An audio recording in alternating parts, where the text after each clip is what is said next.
ਦੂਜੀ ਗੱਲ ਇਹ ਵੀ ਕਿ ਫਲਸਤੀਨ ਨੇ ਕਦੀ ਤੁਹਾਡਾ ਕਸ਼ਮੀਰ ਦੇ ਉੱਤੇ ਸਾਥ ਯਾਸਰ ਅਰਫਾਤ ਰਿਕਾਰਡ ਤੇ ਉਹਨੇ ਕਦੀ ਨਹੀਂ ਸਾਥ ਦਿੱਤਾ ਸੀ ਕਸ਼ਮੀਰ ਦੇ ਉੱਤੇ ਸਟੇਟਮੈਂਟ ਨਹੀਂ ਦਿੱਤੀ। ਇੱਥੇ ਤਾਂ ਪ੍ਰੈਸ਼ਰ ਪਾਇਆ ਜਾਂਦਾ ਨਾ ਔਰ ਬਕਾਇਦਾ ਮੀਡੀਆ ਵੱਲੋਂ ਦੇ ਹਲਕਿਆਂ ਵੱਲੋਂ ਔਰ ਆਮ ਆਵਾਮ ਜਿਹੜੀ ਢੱਕਿਆਂ ਦੀ ਆਵਾਮ ਹੈ ਇਹਦੇ ਵੱਲੋਂ ਇੱਕ ਖਾਸ ਏਜੰਡਾ ਜਿਹੜਾ ਉਹ ਚੱਲ ਰਿਹਾ ਹੁੰਦਾ ਹੈ ਅੰਦਰੇ ਅੰਦਰ ਜਿਹੜੇ ਮਾਰੂਫ ਸਹਾਫੀ ਨੇ ਉਹਨਾਂ ਨੂੰ ਦਿੱਤਾ ਜਾਂਦਾ ਹੈ ਮੀਡੀਆ ਨੂੰ ਦਿੱਤਾ ਜਾਂਦਾ ਹੈ ਔਰ ਫਿਰ ਉਹਨਾਂ ਨੂੰ ਉਹਨਾਂ ਤੋਂ ਮੁਤਾਸਰ ਆਵਾਮ ਜਿਹੜੀ ਉਹ ਏਜੰਡਾ ਲੈ ਕੇ ਤੁਰ ਪੈਂਦੀ ਬਜਾਏ ਆਪਣੀ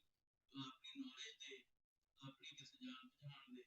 ਉਹ ਤੁਰ ਪੈਂਦੇ ਨੇ ਇਸ ਪਾਸੇ ਕਿ ਜੀ ਠੀਕ ਹੈ ਜੀ ਫਲਸਤੀਨ ਯਾਰ ਤੁਹਾਡੇ ਮੁਲਕ 'ਚ ਪਹਿਲੀ ਗੱਲ ਜ਼ਿੰਦਗੀ ਮੁਸ਼ਕਲ ਹੋਈ ਪਈ ਲੋਕਾਂ ਦਾ ਰੁਜ਼ਗਾਰ ਮੁੱਕ ਗਿਆ ਤੇ ਜ਼ੁਲਮ ਇਹ ਵੇ ਕਿ ਰੋਜ਼ਗਾਰ ਜਿੱਥੇ ਖਤਮ ਹੋ ਗਿਆ ਕਰੋਨਾ ਦੇ ਸਬਬ ਉੱਥੇ ਤੁਸੀਂ ਮਹਿੰਗਾਈ ਵੀ 3 ਗੁਣਾ ਕੀਤੀ ਜਾ ਰਹੀ ਮਤਲਬ ਮੇਰੇ ਕੋਲ ਕਮਾਈ ਵੀ ਕੋਈ ਨਹੀਂ ਔਰ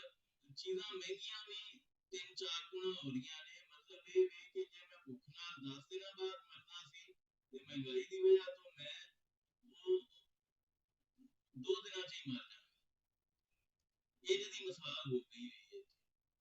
ਰੋਜ਼ਗਾਰ ਕੋਈ ਨਹੀਂ ਲੋਕਾਂ ਦੇ ਕੰਮ ਧੰਦੇ ਬੰਦ ਨੇ ਤੁਸੀਂ ਬੁਨਿਆਦੀ ਜ਼ਰੂਰਤ ਦੀਆਂ ਚੀਜ਼ਾਂ ਨੇ ਜਿਹੜੀਆਂ ਖਾਣ ਪੀਣ ਦੀਆਂ ਚੀਜ਼ਾਂ ਉਹ ਇੰਨੀਆਂ ਮਹਿੰਗੀਆਂ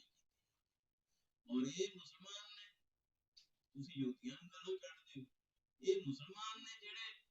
500 ਦੀ ਮੁਰਗੀ ਕੀਤੀ ਖਲੋਤੇ ਨੇ ਜਾਣਦੇ ਬੁੱਝਦੇ ਕਿ ਇਹ ਇਸ ਵਕਤ ਇੱਕ ਕ੍ਰਾਈਸਿਸ ਦਾ ਟਾਈਮ ਹੈ ਇਹਦੇ ਵਿੱਚ ਹਰ ਬੰਦਾ ਮੁਸ਼ਕਿਲ 'ਚ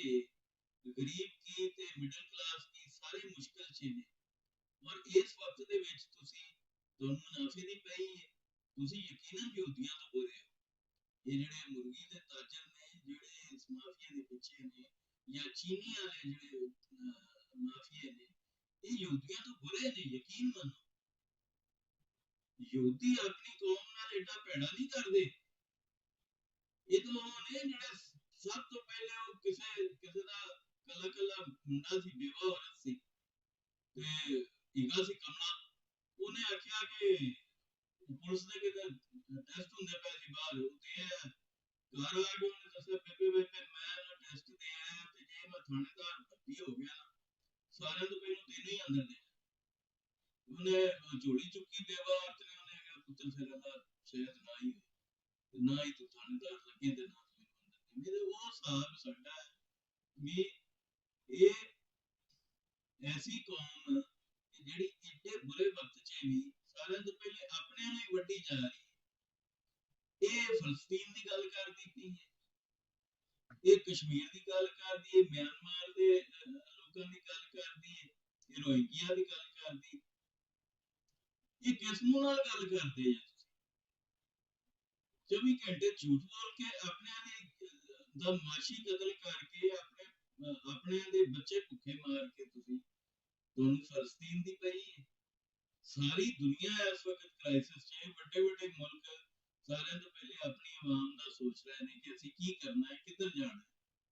ਕੀ ਸਾਡਾ ਮੁਸਤਕਬਲ ਅਜੀਬ ਬੇਵਕੂਫਾਂ ਦੀ ਕੌਮ ਹੈ ਉਹ ਹਰ ਦੂਜਾ ਬੰਦਾ ਜਿਹੜਾ ਫਲਸਤੀਨ ਹੈ ਜੋ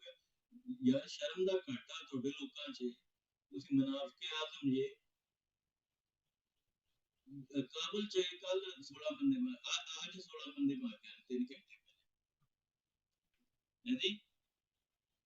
ਅੱਜ 16 ਬੰਦੇ ਉੱਥੇ ਮਰ ਗਏ ਨੇ 3 ਘੰਟੇ ਪਹਿਲੇ ਤੇ ਉਹਨਾਂ ਦਾ ਸਾਨੂੰ ਕੋਈ ਫਿਕਰ ਨਹੀਂ ਕਿਉਂ ਕਿਉਂਕਿ ਉਹ ਤਾਂ ਕਲਮਾ ਪੜਨ ਵਾਲੇ ਹੀ ਮਾਰੇ ਨਾ ਹਾਲੇ ਹਫਤਾ ਡੇਢ ਹਫਤਾ ਪਹਿਲੇ ਉੱਥੇ 40-50 ਬੰਦਾ ਇੱਕੋ ਦਿਨ ਮਰਿਆ ਜਿਹਦੇ ਚ ਬੱਚੇ ਵੀ ਸ਼ਾਮਲ ਸਨ ਉੱਥੇ ਵੀ ਅਸੀਂ ਗੱਲ ਨਹੀਂ ਕਰਦੇ ਅਸੀਂ ਮੁਨਾਫਿਕ ਲੋਕ ਹਾਂ ਕਿਉਂਕਿ ਉਹ ਮੁਸਲਮਾਨਾਂ ਹੀ ਮਾਰੇ ਸਨ ਇਹ ਚੁੱਕੇ ਯਹੂਦੀਆਂ ਮਾਰੇ ਨੇ ਤੇ ਇੱਥੇ ਅਸੀਂ ਬਗੈਰ ਕੋਈ ਜਾਣੇ ਬੁੱਝੇ ਮੁੱਦੇ ਨੂੰ ਅਸੀਂ ਢਿੱਡ 'ਚ ਸਾਡੀ ਰੋਟੀ ਕੋਈ ਨਹੀਂ ਅਸੀਂ ਤਿਆਰ ਹਾਂ ਜੀ ਅਸੀਂ 5 ਲੱਖ ਬੰਦਾ ਘੱਲ ਦੇਣਾ ਕੋਈ ਕਹਿੰਦਾ ਪਿਆ ਜੀ ਪਾਕਿਸਤਾਨ ਖਾਲੀ ਬਿਆਨ ਨਾ ਦੇਵੇ ਵਿੱਚੋਂ ਤੋਂ ਨਾ ਦੇ ਲੈ ਕੇ ਹਮਲਾ ਹੋਵੇ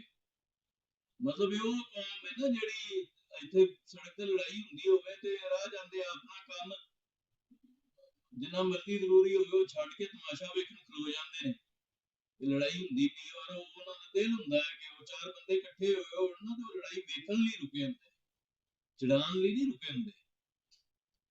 ਤੇ ਇਸ ਹੱਦ ਤੱਕ ਅਸੀਂ ਅਖਲਾਕੀ ਤੌਰ ਤੇ ਗਿਰੀ ਹੋਈ ਕੌਮ ਆ ਔਰ ਆਪਣਾ ਜਿਹੜਾ ਗਿਰੇਬਾਨ ਆ ਇਹਦੇ ਵਿੱਚ ਅਸੀਂ ਵੇਖਣਾ ਨਹੀਂ ਪਸੰਦ ਕਰਦੇ। ਆਪਣਾ ਮੂੰਹ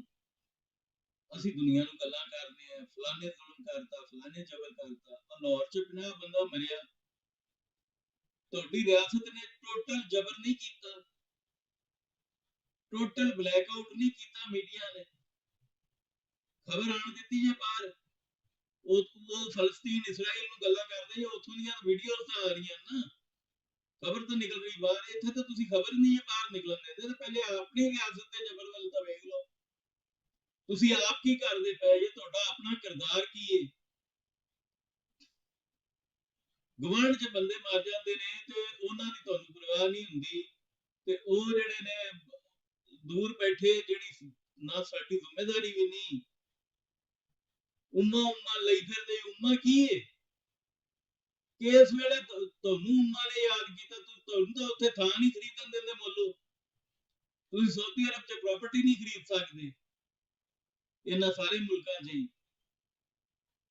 ਸਣੇ ਇਰਾਨ ਦੇ ਇਰਾਨੀ ਤੁਹਾਨੂੰ ਕਿਹੜਾ ਬੰਦਾ ਸਮਝਦੇ ਤੇ ਅਰਬੀ ਕਿਹੜਾ ਬੰਦੇ ਸਮਝਦੇ ਤੇ ਤੁਰਕ ਕਿਹੜਾ ਤੁਹਾਨੂੰ ਆਪਣੇ ਬਰਾਬਰ ਸਮਝਦੇ। ਤੁਸੀਂ ਆਪਣੀ ਇੱਜ਼ਤ ਗੈਰਤ ਸਭ ਕੁਝ ਮਾਰ ਕੇ ਤੇ ਬਿਲਕੁਲ ਕਮੀਆਂ ਕਾਰੀਆਂ ਤਰ੍ਹਾਂ ਇਹਨਾਂ ਦੇ ਪਿੱਛੇ ਲੱਗੇ ਜੇ। ਉਹਨਾਂ ਨੂੰ ਤੁਸੀਂ ਉਹ ਬਣਾਇਆ, ਆਪਣਾ ਰੱਬ ਬਣਾ ਲਿਆ, ਨੌਜ਼ ਬਿਲਾ। ਕੋਈ ਆਪਣੀ ਕੌਮੀ ਗੈਰਤ ਨਹੀਂ, ਕੋਈ ਆਪਣੇ ਮਸਾਇਲ ਦਾ ਇਦਰਾਕ ਨਹੀਂ, ਕੋਈ ਆਪਣੇ ਦੇ ਦਰਦ ਦਾ ਅਹਿਸਾਸ ਨਹੀਂ। ਉਹ ਫਾਰਸੀ ਦੀ ਮਿਸਾਲ ਅਵਲ ਖਵੇਸ਼ ਬਾਦ ਦਰਵੇਸ਼। ਆ ਸਾਡੇ ਗੁਆਂਢ 'ਚ ਅੱਗ ਲੱਗੀ, ਉੱਥੇ ਅਸੀਂ ਨਹੀਂ ਬੋਲਦੇ, ਅਸੀਂ ਬਹੁਤ ਵੱਡੇ ਮੁਨਾਫਿਕ ਹਾਂ ਕਿਉਂਕਿ ਸਾਨੂੰ ਪਤਾ ਹੈ ਕਿ ਉੱਥੇ ਮਾਰਨ ਵਾਲੇ ਮੁਸਲਮਾਨ ਨੇ। ਅਸੀਂ ਉੱਧਰ ਜਾ ਕੇ ਚੌਧਰੀ ਬਣਨ ਦੀ ਕੋਸ਼ਿਸ਼ ਕਰਦੇ ਜਿੱਥੇ ਸਾਨੂੰ ਕੋਈ ਚੌਧਰੀ ਬਣਾਉਂਦਾ ਵੀ ਨਹੀਂ। ਸਾਡੇ ਨਾਲ ਸਲਾਮ ਲੈਣ ਨੂੰ ਰਾਜ਼ੀ ਨਹੀਂ ਹੁੰਦੇ ਤੇ ਅਸੀਂ ਆਲੇ ਕਿਵੇਂ ਕਿਵੇਂ ਸਾਡੇ ਨਾਲ ਫੋਟੋ ਖਿਚਾ ਲਏ। ਇਹ ਜਦੋਂ ਤੱਕ ਸਾਡੇ ਮਾਸ਼ਰੇ 'ਚ, ਸਾਡੇ ਪਾਕਿਸਤਾਨੀ ਮੁਸਲਮਾਨਾਂ 'ਚ ਔਰ ਖਾਸ ਤੌਰ ਤੇ ਸਾਡੇ ਪੰਜਾਬੀਆਂ 'ਚ ਜਦੋਂ ਤੱਕ ਇੱਕ ਖੁਦਦਾਰੀ ਨਾ ਸੈਲਫ ਰਿਸਪੈਕਟ ਜ਼ਿੰਦਾ ਨਹੀਂ ਹੁੰਦੀ, ਜਾਗਦੀ ਨਹੀਂ, ਸਾਡੀ ਗੈਰਤ ਨਹੀਂ ਆਪਣੀ ਜਾਗਦੀ, ਇੱਜ਼ਤ ਦਾ ਅਹਿਸਾਸ, ਸਾਨੂੰ ਆਪਣੀ ਇੱਜ਼ਤ ਦਾ ਅਹਿਸਾਸ ਆਪ ਨਹੀਂ ਹੁੰਦਾ, ਉਦੋਂ ਤੱਕ ਸਾਡਾ ਕੋਈ ਹੱਲ ਨਹੀਂ ਹੋਣਾ ਔਰ ਉਦੋਂ ਤੱਕ ਅਸੀਂ ਕੋਈ ਅੱਗੇ ਨਹੀਂ ਵਧ ਸਕਦੇ। ਅਸੀਂ ਐਵੇਂ ਹੀ ਗਾਲਾਂ ਖਾਂਦੇ ਰਹਿਣਾ, ਐਵੇਂ ਹੀ ਜ਼ਲੀਲ ਹੁੰਦੇ ਰਹਿਣਾ ਦੁਨੀਆ। ਇਹੀ ਸਾਡੀ ਅਖੀਰ ਹੋਣੀ। ਰੱਬ ਰੱਖ।